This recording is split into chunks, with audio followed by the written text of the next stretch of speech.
Banking license to corporate sector. We oppose.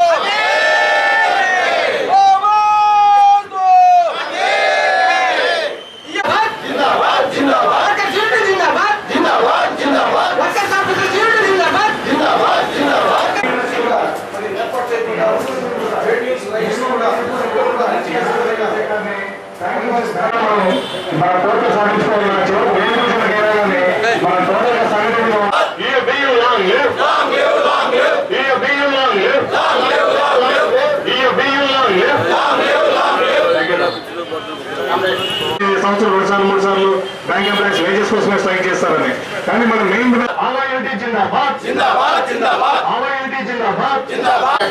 నేపథ్యం ఏంటి అనేది ఒకసారి గుర్తు చేసుకున్నాం కాబట్టి షేర్స్ని ప్రైవేట్ వ్యక్తులు అమ్మేసి ఈ బ్యాంకును ప్రైవేటీకరణ చేయాలని ఉద్దేశిస్తున్నారు. దాదాపు 22 సంవత్సరాల నుండి బ్యాంకింగ్ ఇండస్ట్రీలో ఉన్నటువంటి కార్మిక సంఘాలు ఈ బ్యాంకుల్స్ని మరి ప్రైవేట్ పరం చేయకుండా పబ్లిక్ రంగంలో ఉంచడానికి ఎన్నోసార్లు మరి పోరాటం జరిగింది కాబట్టి మరి ఇప్పటి వరకైనా కూడా ప్రైవేట్ రంగంలో పోకుండా పబ్లిక్ రంగంలో ఉండటం జరిగింది. మరి రాబోయే కాలంలో ఆల్రెడీ ప్రభుత్వం ఒక నిర్ణయం తీసుకుంది. కార్పొరేట్ శక్తులకు కూడా ఈ యొక్క బ్యాంకింగ్ లైసెన్స్లు ఇవ్వబోతున్నారు. ఈ కార్పొరేట్ శక్తులు ఈ బ్యాంకింగ్ లైసెన్స్ తీసుకొని వాళ్ళు కూడా ప్రైవేట్ బ్యాంకులు ఏర్పరిచి సామాన్య ప్రజల దగ్గర నుండి డిపాజిట్ కలెక్ట్ చేసి ఈ యొక్క వచ్చిన డిపాజిట్లని మరి ప్రభుత్వ పరంగా ప్రజలకు ఉపయోగించుకుంటా వాళ్ళ యొక్క సొంత వ్యాపారాలకు ఉపయోగించుకుంటా మరలా ప్రజలను దెబ్బతీసేటువంటి ప్రయత్నాలు జరుగుతున్నాయి. మరి రాబోయే కాలంలో వీటికి కూడా వ్యతిరేకంగా మేము పోరాడతాము.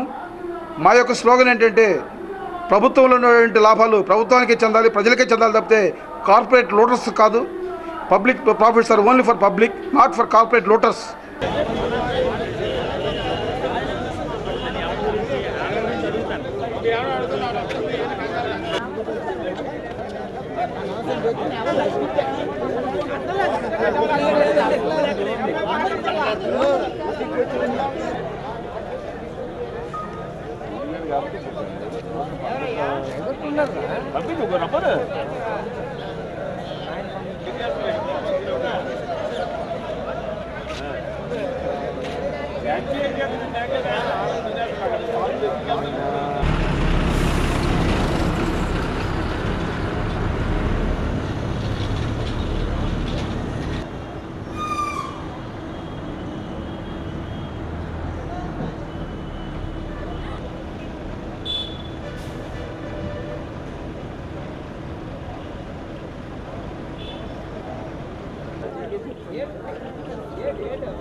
కవరేజ్ మీరు మొత్తం లోపల ఇన్ఫీడ్ అవుట్ సైడ్ అంతా కవరేజ్ చేస్తారు.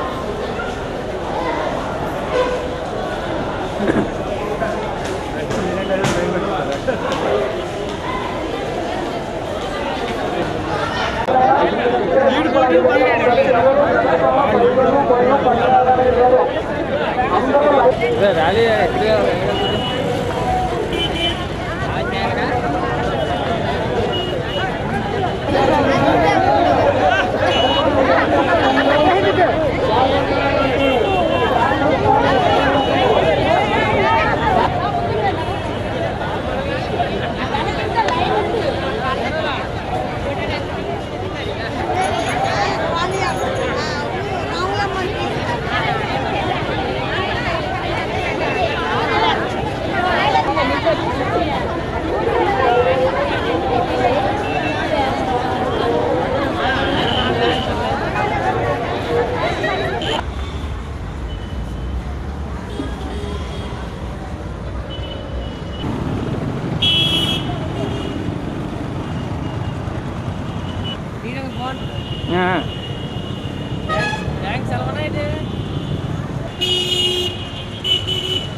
ఈరోజు దేశవ్యాప్తంగా కార్మిక వర్గం చారిత్రాత్మక సమ్మెని చేపట్టింది. 11 కేంద్ర కార్మిక సంఘాలు, ఉద్యోగ సంఘాలు పిలుపు మేరకు ఈ రాష్ట్రంలోనూ ఈ జిల్లాలో కూడా సమ్మె జయప్రదంగా జరుగుతుంది. అధిక ధరలని నియంత్రించాలని, చిల్లర వ్యాపారంలోకి విదేశీ పెట్టుబడుల్ని నిషేధించాలని, అలాగే ప్రైవేటీకరణ ప్రయత్నాలు ఆపుకోవాలని, కాంట్రాక్టు అవుట్సోర్సింగ్ కార్మికులందరికీ కనీస వేతనాలు ఇవ్వాలని, స్కీమ్ వర్కర్స్ని అందరినీ రెగ్యులరైజ్ చేయాలని, సాంఘిక భద్రతా సౌకర్యాలు కల్పించాలని డిమాండ్ చేస్తూ ఈరోజు చేస్తున్నటువంటి ఈ సమ్మె చాలా చారిత్రాత్మకమైంది. ఇవాళ కేంద్ర రాష్ట్ర ప్రభుత్వాలు అనుసరిస్తున్నటువంటి విధానాల వలన కార్మిక వర్గం, ప్రజానీకం, పేద ప్రజానీకం అనేక సమస్యలకి గురవుతున్నారు, ఉద్యోగ భద్రతని కోల్పోతున్నారు.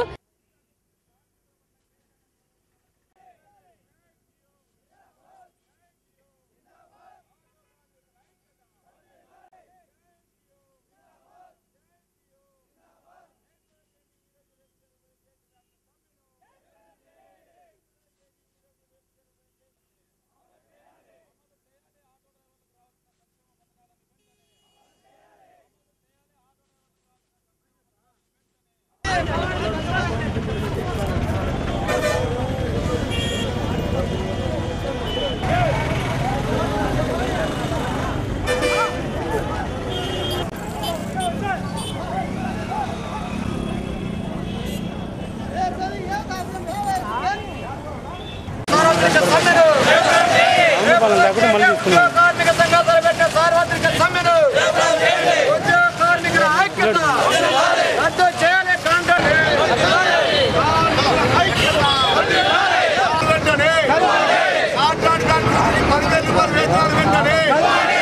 ఉద్యోగ కార్మికుల ఐక్యత, ఉద్యోగ కార్మికుల ఐక్యత, కార్మికులందరికీ కనీస వేతనాలు వెంటనే, ఈఎఫ్ సౌకర్యం వెంటనే, ఈఎస్ఐ సౌకర్యం వెంటనే, ఇంటి స్థలాలు వెంటనే,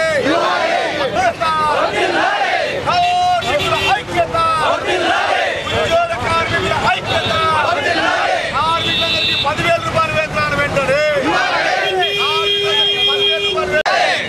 సోదరుల వెంటనే, సోదరుల వెంటనే